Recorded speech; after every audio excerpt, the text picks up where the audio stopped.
Hello there everyone, and welcome back to some more Let's Play the Occult Chronicles. It has been quite a few months since we've last played this game, but as we are heading into the fall months of September through November, you know that I like playing creepy or Halloween horror-themed games. And Occult Chronicles will have us playing an investigator investigating a mansion filled with such terrors. And so we're going to be playing this game some more. Down below in the comments section, you will find a link that will let you jump ahead to where we begin making a character in case you don't want to hear me talk about the Occult Chronicles for a little bit. You'll find another link which will let you jump ahead to where we actually start the adventure in case you don't care about character creation. And there'll also be a third link there to jump back to the first video in my Occult Chronicles playlist in case you've forgotten about this game entirely. I won't be talking that much about the Occult Chronicles as much as I did in the first video. So as quick as I can summarize it, the Occult Chronicles will have us create a character, an investigator of some sort with their own background. They will then go out into a mansion to complete some task for the Odd, the Occult Defense Directorate, from one of 6 missions that we'll be allowed to select. While in that mansion, we'll have to manage our sanity and health, keeping them above 0 or we die. At the same time, we'll be having to manage some resources while we play an interesting game of solitaire, basically, to defeat all the challenges that we come across in this mansion. It is filled with all manner of insane wraiths, eldritch creatures, mad scientists, very angry undead, demons, aliens, and a few other unmentionables as well. The game will allow our investigator to use spells, various items we might find lying around, such as grappling hooks or medkits. We'll have to hope to find weapons like swords, guns, or axes, shotguns, or machine guns, and there's also psionics in the game, allowing us to crush our enemies with mental powers. The game itself is fun, although it's a bit unbalanced if I'm being honest, and I'm not sure if I could recommend the game, because although I like it, I know it has... oh, the balance is pretty... it's pretty much not there. Some classes are much better than others, and it's much easier to beat the game with certain classes than others as well. Some of the encounters are also not balanced very well, and you should know before I go any further that I am using or playing a modded version of the game. This mod is not available. I have been modding the game myself, and until I work out all the bugs, I'm not comfortable uploading it to any site, because I'd be too nervous about someone not backing up their game files first before they play it, and then I've ruined their Occult Chronicles, and it's nowhere as easy to get a new copy of Occult Chronicles as it would have been if you picked up this game, let's say, on Steam, because it's not available on Steam or GOG. You have to ask Cryptic Comic, and in particular Vic Davis, for a copy of that game again, which I'm sure he'll do, but I can't speak for Vic Davis, and I don't want him to be responsible for you playing my modded version of the game. Long story short, I've been working on the balance of the game for some time, probably sunk about maybe 12 hours into the mod, and it's still glitchy a little bit, but I'm faithful enough that it's going to work that we're going to be playing it today. Okay, I think that's the basics. Yes, I think oh, right, also, this game is very heavy on RNG. Very heavy. The mansion is randomly created. The encounters we have will be randomly placed, generally, with some exceptions, or actually, mostly with exceptions. That depends upon the rooms. The rooms will determine what creatures we end up fighting or running into. When we fight random encounters, it is completely random. The rewards we get is somewhat random, as is the difficulties of some of the encounters and or quests that we do. So if you don't like random number generation, this is not the game for you. If you prefer more of a, I think it's called Eurotrash game as opposed to Ameritrash, this is a game you want to avoid, I would say. That said, one more time, I do like the game despite all its faults. It's a guilty pleasure of mine, and it's time we start playing it. I'm going to quickly check to see how my voice came out, and assuming everything is good, we'll be ready to create ourselves a character.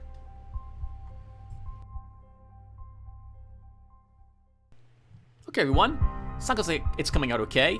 I also apologize, by the way, because I have to constantly be moving my mouse around or my video compression software doesn't realize I'm recording this game. So if you see me moving it around like someone who has ADHD, ADHD? I'm sorry. I have to, or the game won't... It'll look terrible. The sound and the game won't match whatsoever. So the first thing we have to do upon making a new game is we must select a story speed, a difficulty, and a game mode, and a Reaper mode.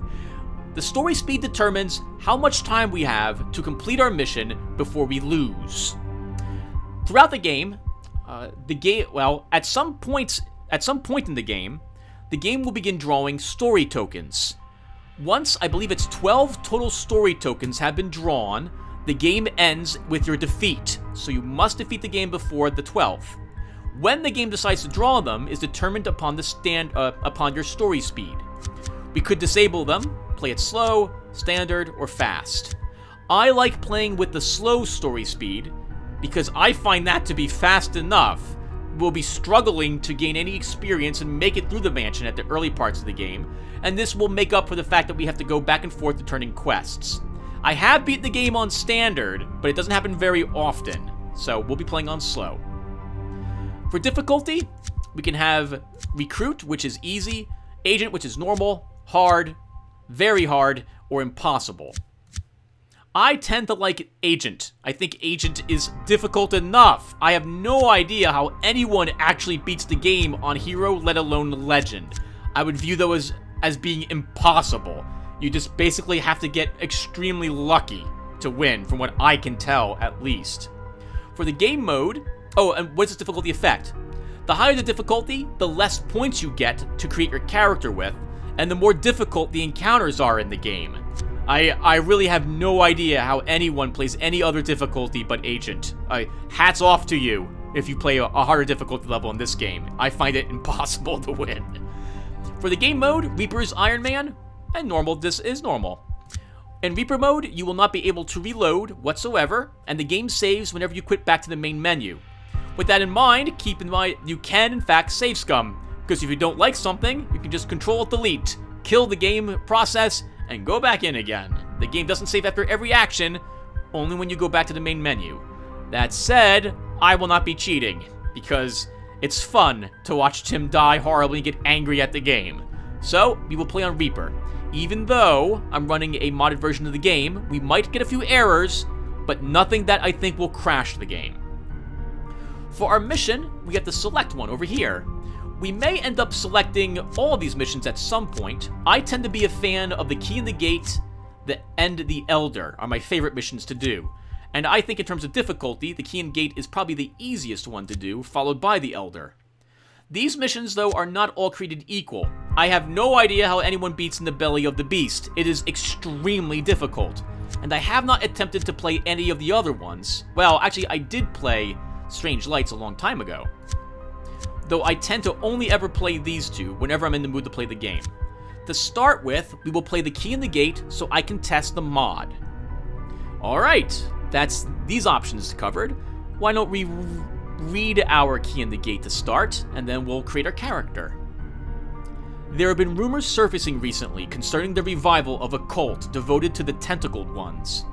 These creatures are said to be slumbering in an outer dimension and intent on returning to our world to assume their places as Earth's rightful rulers. Reports of missing young women from the neighboring town have kindled suspicions that the ancient Lovecraft estate might have new residents intent on some nefarious summoning or gate-opening ritual. The stars do seem right for a ritual. You have precious little time remaining before a celestial conjunction not to be seen for another 1,000 years could be used to the cultists' advantage. Our analysts believe that a human sacrifice will be required. Next, we have to make our character. I think we'll be playing a mage today, as I have done the most work on getting the sorcerer-type classes balanced among the others. We'll name him Craig Holden, and he will be, as you can see, a rather buff spellcaster. Oh, we should describe this. So, these are the portraits that we get to choose to make our character. Any one of these 6 will work. It does not matter whatsoever which one you choose. You enter your name here, and next thing you have to do is select a background. All of the backgrounds give you some things in common, and then some of them give you slightly different things, which is... that didn't make any sense, Tim. Let's try this again. There are some similarities between all the backgrounds, and yet all of them are different at the same time. All the backgrounds will give you a bone. of some sort. This is a 6-sided dice. Most of the backgrounds will give you an edge. At least one. Edges are passive abilities, which make it easier for you to do certain things in the game. Some of the backgrounds will give you a heroic feat. This is generally a one-time use per combat ability, which requires you to spend some type of currency. Mostly, it will be courage for heroic feats. These will give you an advantage in the card game that you play to win the challenge. Some backgrounds give you a weapon. Others will give you spells. Actually, no, I'm sorry. Some will give you a weapon, and others will give you maybe an item. All of these backgrounds will give you a talisman of some sort. The talismans come into play when you fail certain challenges. It would take me too long to explain how talismans work at this point. When we actually see one drawn is when we'll cover it. Finally, these backgrounds either give you a bonus to a statistic, a bunch of experience points to start, or give you, or give you, extra starting sanity or health. For our hero, I plan on playing a mage, and I think we'll play the Exiled Lodge Sorcerer. We'll gain a bone of pentacles, which means that we can actually cast spells. We gain 2 random spell edges, which will make it easier for us to cast spells. We gain 2 random spells that we will hopefully be able to cast. We gain an Earth Talisman, which will come into play whenever we fail, I think, horror checks. And we gain +1 pentacles to our pentacles stat. You once wore the robes of a thaumaturgist of the 7th Order in a secret society that shall not be named. Actually, we'll read this when we get into the game. Right now, we'll just select it. Okay. Next, we get to select another bone. The game will hint that you should not pick a bone that you have already chosen as part of your starting background. Our Exiled Lodge Sorcerer gives us a bone of pentacles, so there is no reason for us to select it here. All it will do is make the game significantly more tough for you to win. A bone of pentacles is used to allow us to cast spells. A bone of wands is used for certain items like a lantern or a map. It's also used to use psychic abilities. A bone of cups can be used for heroic feats. The wands, I think, is also used for certain other heroic feats. Cups and wands are used for them. So, cups, I believe, can be used for either intellect or defensive heroic feats, and can also be used for offensive heroic feats, the same with swords. Swords is also used for weapon abilities. I generally like choosing a bone that I don't plan to pick when I'm leveling my character up through experience points. I think I will select a bone of wands for our Lodge Sorcerer. Next, we get to pick a starting edge, a passive that we want, and I think we'll pick something that will help our spell casting.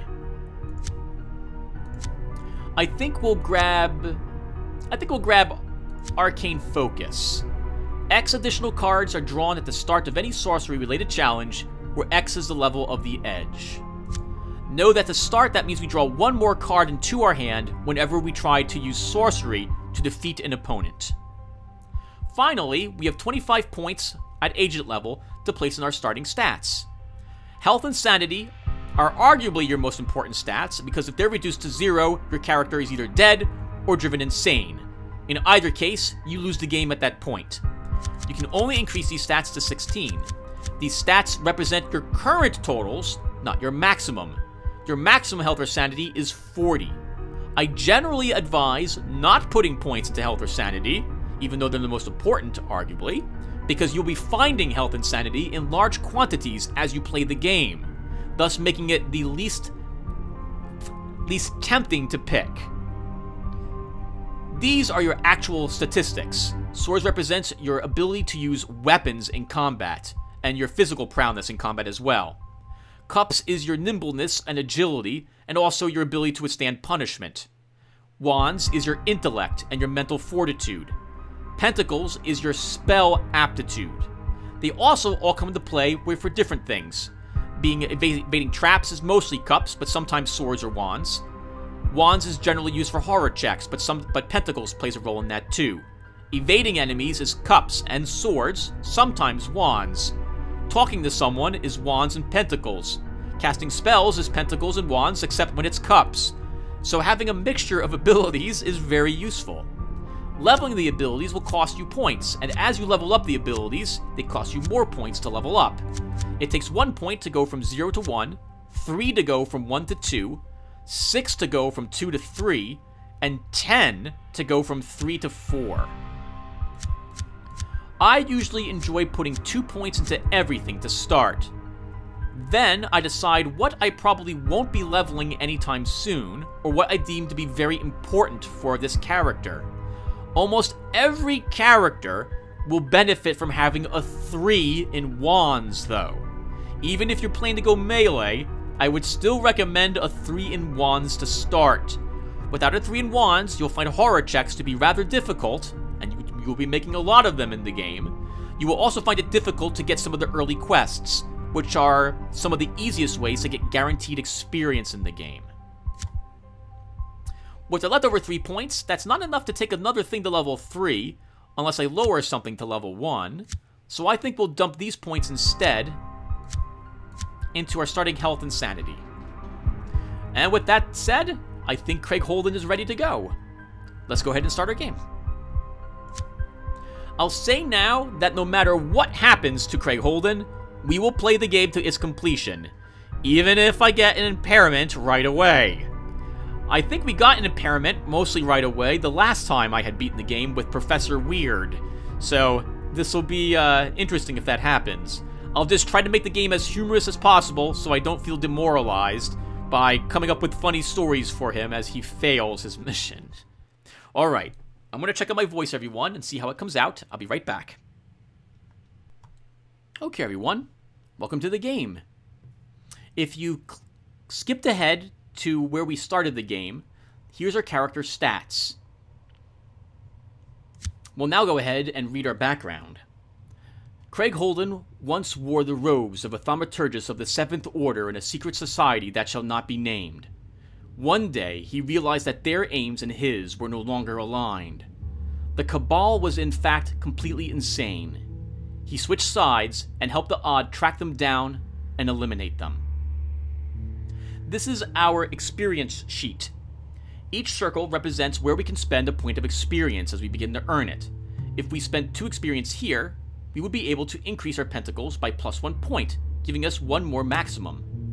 We can grab an Atlantean spell for 3, we can grab another passive ability that will affect our sorcery for 4, and we can add a skill card for 5. Skill cards are specializations, and they will resemble this background, only the specializations are not any of the backgrounds that we could have selected at the start normally.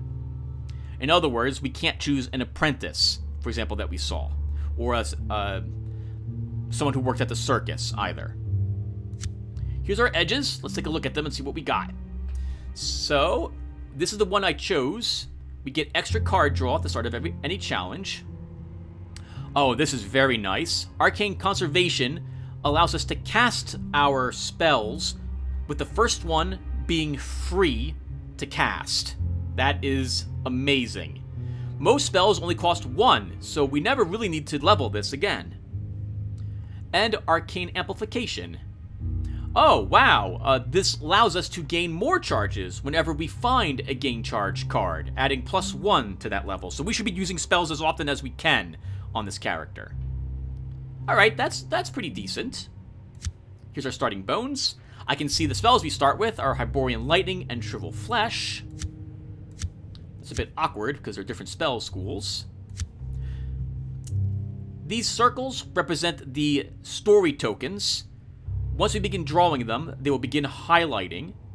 We'll cover them a little more in depth when we actually draw a story token. These numbers over here represent our stats, as do the numbers over here. You might be wondering why they're displayed twice, and notice that when I click on one of these, you hear a sound and it turns red. Here's our spells. Oh, we don't get a lot of starting energy. Anyway, these numbers, in addition to being our stat, how good we are with this, also represents the maximum number of encumbrance, as I think I'm pronouncing that word correctly, or weight we can carry in that particular field, we'll say. Or discipline. There we go. That's a better way to describe it. We can have up to 3 points of spells or pentacle abilities or items before we're forced to discard one. A spell, heroic feat, weapon or item tells you their weight with the giant number you see here. Heroic feats, ranged weapons, and spells, and there might be one or two other items, will also tell you how much power, courage, bullets, or whatever it takes is present for you to use it. Shriveled Flesh and Hyborian Lightning have 2 energy in it out of a maximum of 5. So in other words, we can only use Shriveled Flesh twice, or we would only be able to use it twice, if not for the fact that our character has a edge which lets him cast a spell for free once during every combat attempt. As for what these spells do, everyone, I'm going to hover over Cast Spell, and you can take a look at that. Yep, all right, that's Hyborian Lightning, and here's Shriveled Flesh.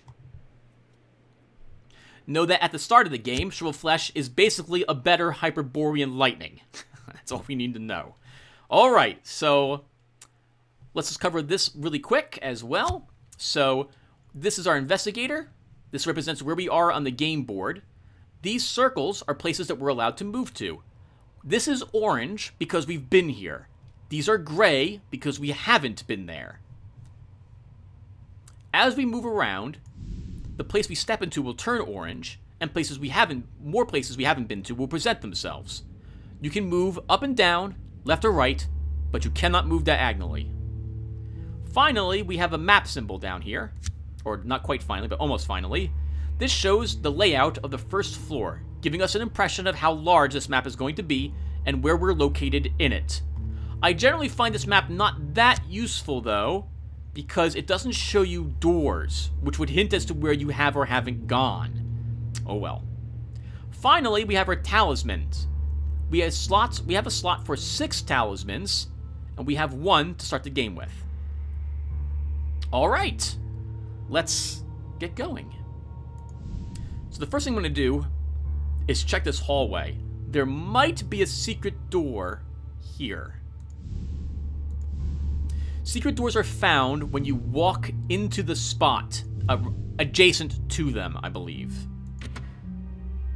As you can see, when you open a door, whatever is behind it is revealed. You can see the name of the room or hallway in the upper left-hand corner when I hover over any circle in that area.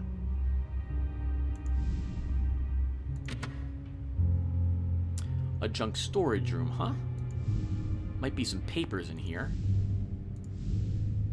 Nothing. So why am I walking around here, you might be wondering? Well, we're looking for clue tokens. There's only 7 of them hidden somewhere in the mansion, and they'll make it much easier for us to defeat the evil creature, win the mission that we're on at the very end of the game.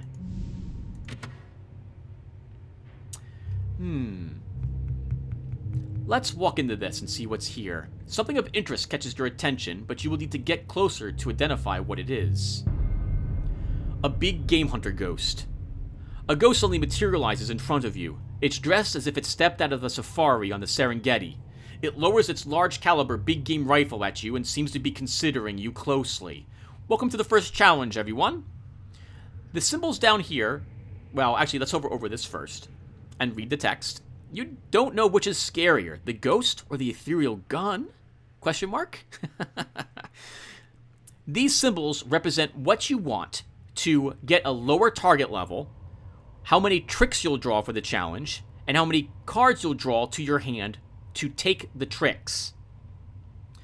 In this case, we can see wands, and pentacles. The first wands is our target number. The second wands is our tricks, and pentacles is our last.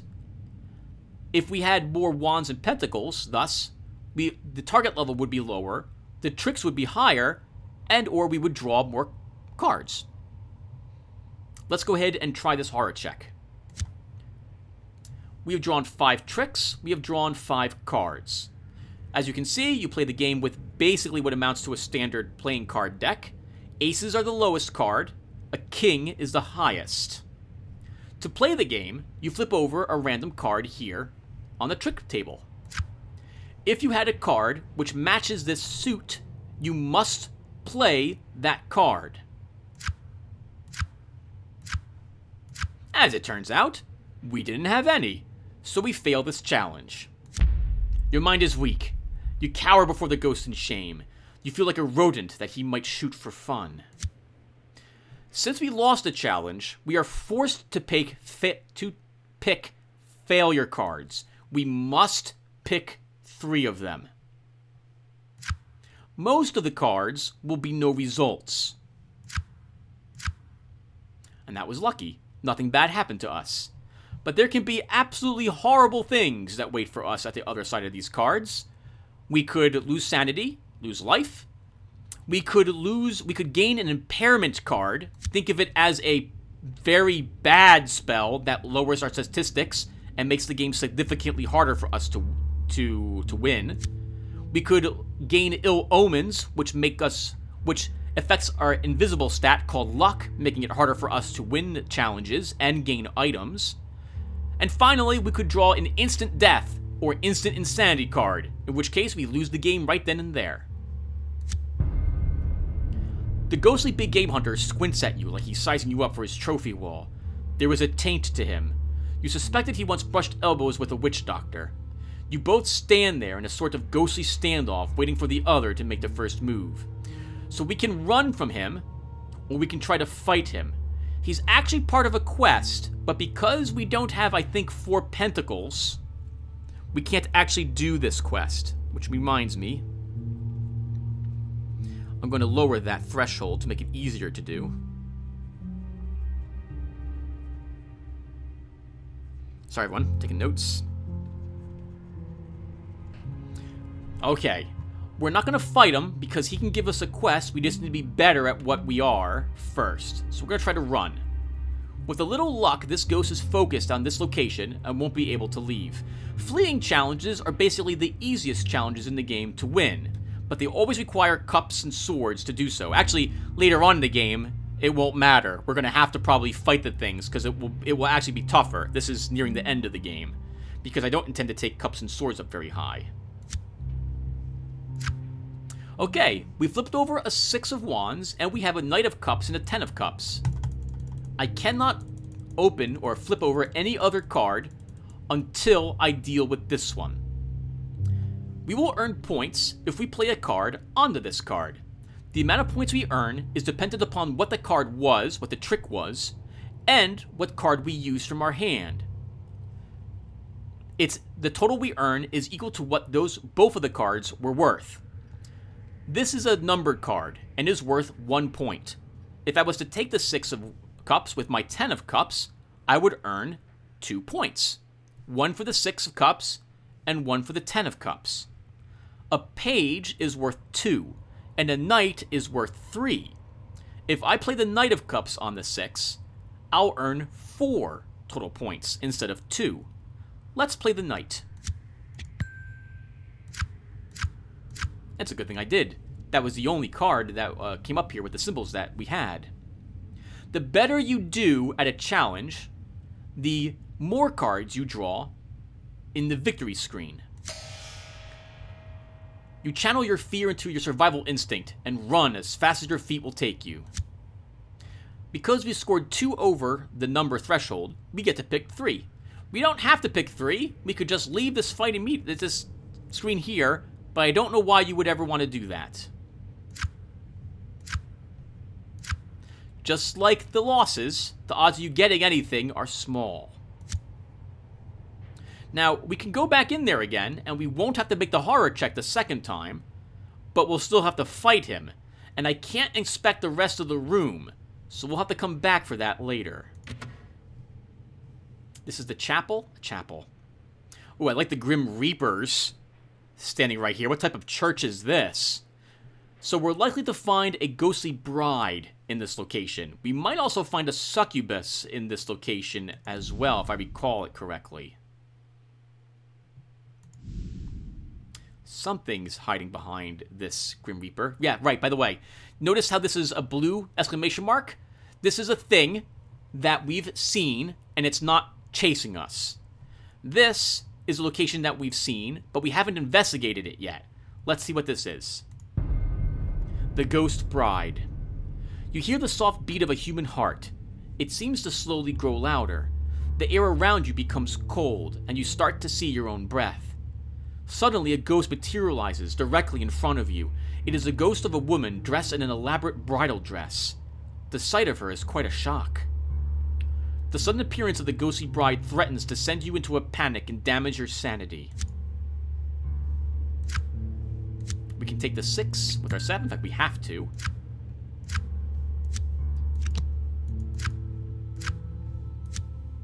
And we fail the challenge. Your mind is weak. You and your courage fails you. Weddings have always made you nervous, and this isn't helping. Thankfully, nothing happened. Looks like Craig Holden's having some difficulty with ghosts at the moment, so I guess he wasn't part of a necromancer group. A ghostly bride hovers in front of you. You are alarmed to notice that she seems to transform herself across a range of apparitions. At times, she is a vision of calm, innocent beauty, and then her eye sockets seem to empty and she appears fully skeletal, a harbinger of wrath. You sense some traumatic event has bound her here, and she seems to be longing for the return of something. We have the wands and or pentacles required to communicate with her. She will offer us a quest if we succeed, so let's try. You decide to use your psychic talents as a medium to find out why the ghostly bride is waiting here.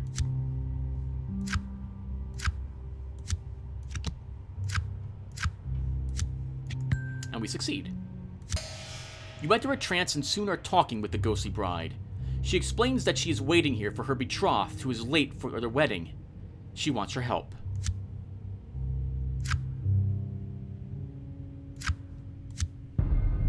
Her name appears to have been Constance, and she is waiting for her betrothed to appear and marry her. You get the feeling that she's been waiting a long time. She wants you to find him, but has no idea where he has been hanging out. She is certain, though, that he is somewhere nearby. Sometimes you can get a trap in here, a falling chandelier if I recall correctly, just out of the blue. I mean, well, all traps are out of the blue in this game. Oh, this might crash the game. 1 second. I'm quitting to the main menu. I've had an encounter in here which doesn't occur, and I've been trying to figure out why that's happening. Wow! Telazarati scientist! You are confronted with a creature of some type from a horrible nightmare. It towers over 7 feet tall and seems covered in a sickly, translucent slime. You can only describe it as a combination of a snail, cucumber, and octopus. You must fight to control your revulsion. This thing is not of our world. It must be from another dimension entirely. You feel overcome with dread and a sickening revulsion. Your eyes widen in disbelief as the strange creature turns to look at you. Oh, that's not a good hand. Well, at least we score some points for that. We didn't win, but thankfully we only have to draw 1 card on failure. Your mind is weak. You feel like you are going to vomit, and you struggle to control yourself from going to your knees as you begin to dry heave. After the initial shock of seeing this strange creature passes, you are pretty sure that you can identify it. You remember your briefings on the Tunguska event of 1908. A portal had been opened by this interdimensional race of aliens known as the Telazarati. Invasion had been foiled by a precursor to the odd when the portal generator was overloaded. It had been a narrowly won victory. An interdimensional war had followed. This creature must be a scout sent over to do a reconnaissance. Perhaps the energy of this house served as a beacon to pull it here. It seems to have been working on some sort of experiment. We can try to defeat it. It could go very badly for us if we fail, though. It's not a good chance we'll win, but it's a chance I'm willing to take. You decide to unleash a surge of sorcerous energy at the Telazarati. These things can feed on such energy and are excellent sorcerers in their own right, so you know it will be difficult, but you think it's your best chance. It's not a bad hand. We do have some low cards, but we have some decent cards. We can get a 6 if we get lucky. Let's flip over a card. A Pentacles. Why don't we try casting a spell? Let's try casting Shrivel Flesh. Roll 1 bone, and then select up to X non-face cards of the same suit in your hand, and convert them into pages, where X is the number of pentacles rolled. I think that's what I want to do, right? I can't draw a card for this one? Right. So casting a spell requires us to put the shrivel flesh dice in the box, which we've done. And next we have to roll a dice. If we don't roll a 3 or less, we take damage equal to the difference between that 3. We take either 1, 2, or 3 damage, depending upon if we roll a 4, 5, or 6. This is because our pentacles is only a 3. We succeeded, so we don't lose any life. So we've gathered the energy required to cast a spell. Now, we have to successfully cast it. We need to roll a 3 or less again. And we did. We can select 2 cards in our hand and convert them into pages. It must be of the same suit, which is kind of lame, but we'll choose them. So now we have two pages of pentacles. We can use one to take the ace of pentacles and earn us 3 points. We can play the page of cups on the 4 of cups, and now we've beaten this creature. Oh, that's a shame. Lose the other page of pentacles to the queen. I'll play the queen because it's unlikely this will be a knight or page of swords. And we win. You channel everything you have in a despite... Oh, you channel everything you have in despite of putting up... And despite of putting up a good fight, the Telusrati ends up in a puddle of goo. 1 second, everyone. In addition to modding the game's balance, I have been going through the game and fixing the typos and grammatical errors. Victory with magic. Okay, that needs work. We get to pick 4 cards. Let's hope for some good stuff. 5 arcane energy. We can use this to recharge our spells. And another spell, Lumerian Fire. Well, that was really handy. 1, 2, 3, 4, and 1 more spell. I can't see what Lumerian Fire does, so I think instead we'll take Shrivel Flesh. The Brain Canister. Having dispatched this foul interdimensional monstrosity, you look around and immediately recognize the thing's handiwork. It's been working on creating assistants called brain bots. On the table is a canister containing a human brain. You can't be sure if this thing is even alive anymore. The body has obviously been destroyed. It's kept alive by a network of power cables. Why this one was singled out and not put directly into a crab bot is a mystery. Was it being tortured or interrogated? We can try to communicate with it, but we're not likely to succeed at this point. Looks like we probably want at least 1 more pentacles. So I think we'll leave it alone at the moment. A clue token, plus 2 tricks. Your instincts tell you that a ritual is being performed nearby. You get the feeling that it is deep below the mansion. The final encounter in this game is something like a difficulty 24 encounter, where you only draw like 3 tricks or 4 tricks. Or it might be higher than that, but getting the clue tokens make it a lot easier to beat that final challenge.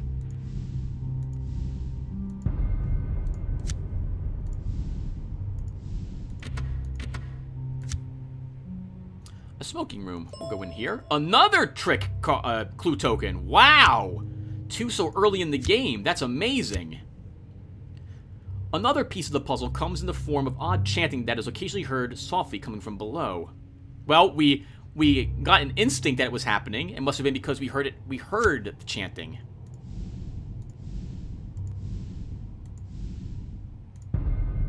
A smoldering corpse.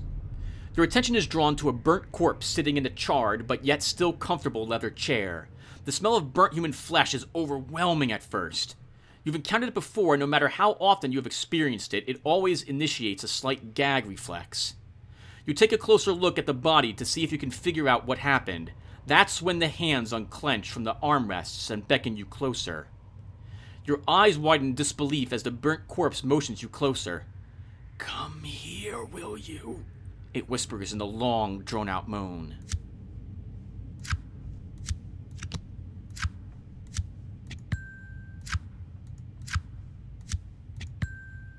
Okay.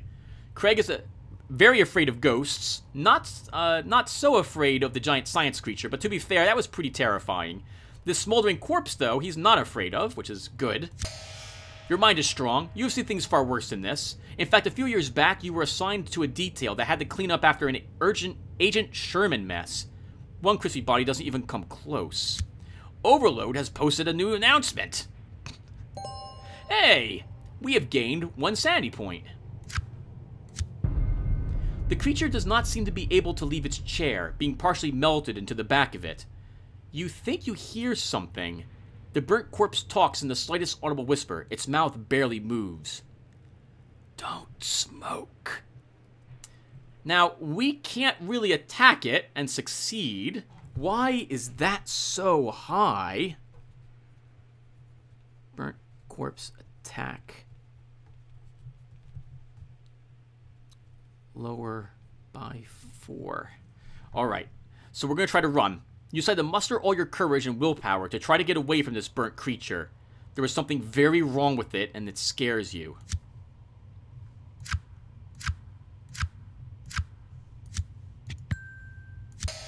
You take a couple of steps back, and the smell begins to fade. Oh, and as the smell begins to fade, you already feel a lot better. Soon you are away from it and feeling fine. It's very unlikely that you will earn anything from fleeing a fight. Very unlikely. It's like a 1% chance. So far, things are looking okay for us. Getting that early arcane charges is useful, and another spell so early is also useful.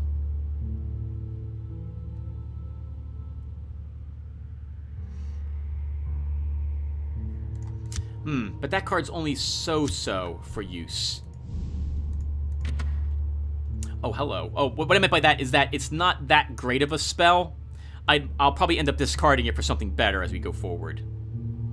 A music room.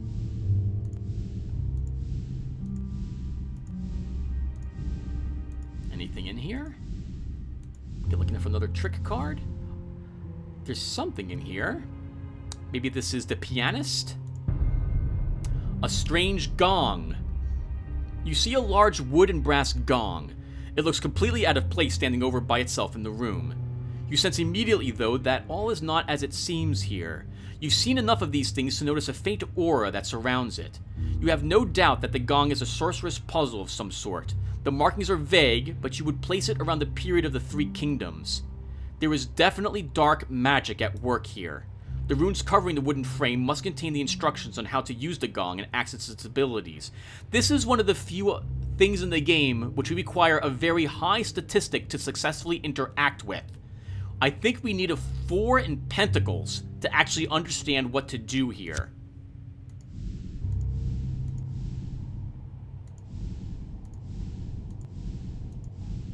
Well, so far, so good. We've had to run away from 2 things, and we don't have the what we need, what I'm comfortable with, to interact with 2 others. Oh, that's going to be all on this side of the mansion. Interesting. So I'm going to step upstairs really quick, everyone, to get this marked on the map. This way, I can kind of tell where I need to go to get back down to this side of the mansion. The second floor has harder challenges than the first floor, and I wouldn't recommend you start your adventure up here. That said, the second floor is generally kind of like a long, it might twist a bit, but a straight hallway, so it can be faster to move around to get from one side of the mansion to the other by going upstairs to do so. Alright, let's do these 2 rooms and then we'll call the session. The Demon in the Fire. You see a large marble fireplace decorated with ornate sculptures, but what really astonishes you is the fire burning within the hearth. The flames dance around and lick the walls of the fireplace, almost as if it were some type of living entity. Then it strikes you. A demonic face appears in the flames, and the sudden realization that this creature has noticed you sends a wave of horror rolling over you. You struggle to keep calm and not give in to panic. You are looking straight in the face of some type of flaming evil horror. It seeks to dominate your mind, and you know that you must not let that happen. Oh, good luck, Craig. With this roll, you might not be able to do it. Or this card draw. Oh, no, you do. Okay. Used to demons. Maybe you were... Oh, that would make sense. Okay, so he's he's not afraid of the fire in here, and he wasn't afraid of the smoldering corpse, so it must have been demons he was dealing with when he was part of that old thaumaturgist circle. Your will is stronger than this evil creature of flame. You force it out of your mind and hold on to your sanity. Get the heck out of there. The face in the fire smiles at you. This demonic creature must have been bound to the fireplace. How long ago and by whom are questions that you cannot answer. You cautiously step forward so that you can examine the situation in more detail. The demon seems contained within the hearth, but you have no idea how strong his binding there is. Let's bargain with him. We could just leave him alone, though, and come back. No, we'll bargain with him while we're here. We'll at least make one attempt. Now, if we fail this attempt, we're going to have to fight him. Just the heads up. Something strange is going on here. You sense the opportunity to communicate with the demon, perhaps figure out how it was bound here and for what purpose.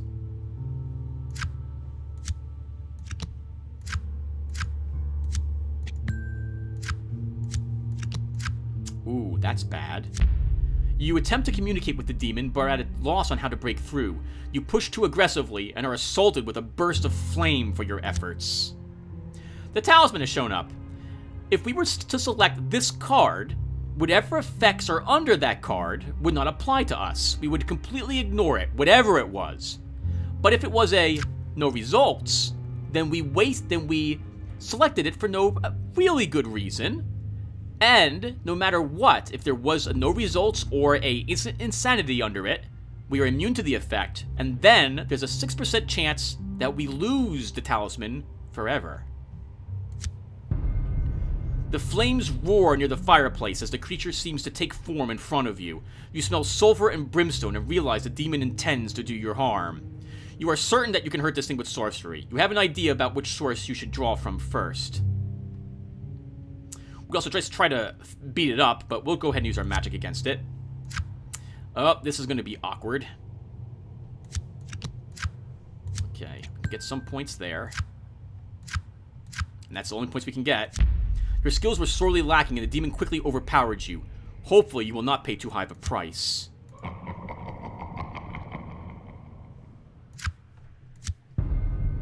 Again, we tried to defeat it.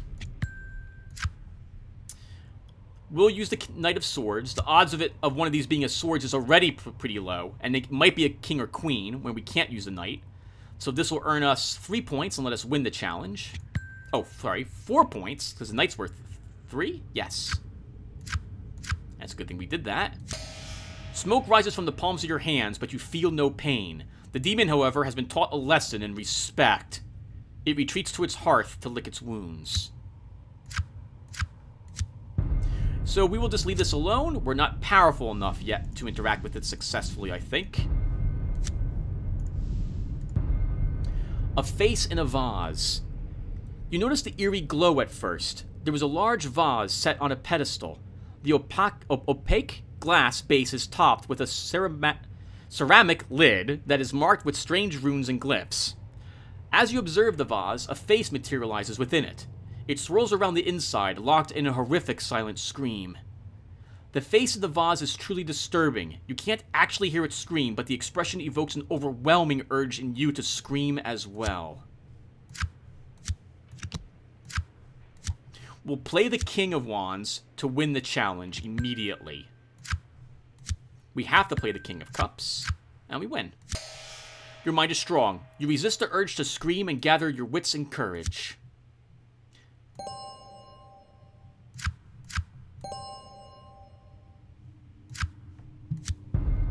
The face swirls around the interior of the vase, illuminated from within by a ghostly blue energy. The silent scream still echoes in your ears, or perhaps only your imagination. You recognize the vase's construction and the runes etched along its lid. This is a spirit jar. Its sole purpose to bottle up and slowly leech off energy from powerful beings. You should proceed with caution, and again, the challenge for physically beating it up is simply amazingly high. So this is part of a quest, and this requires us to find the first starting part of the quest to interact with it, so we will just leave it alone.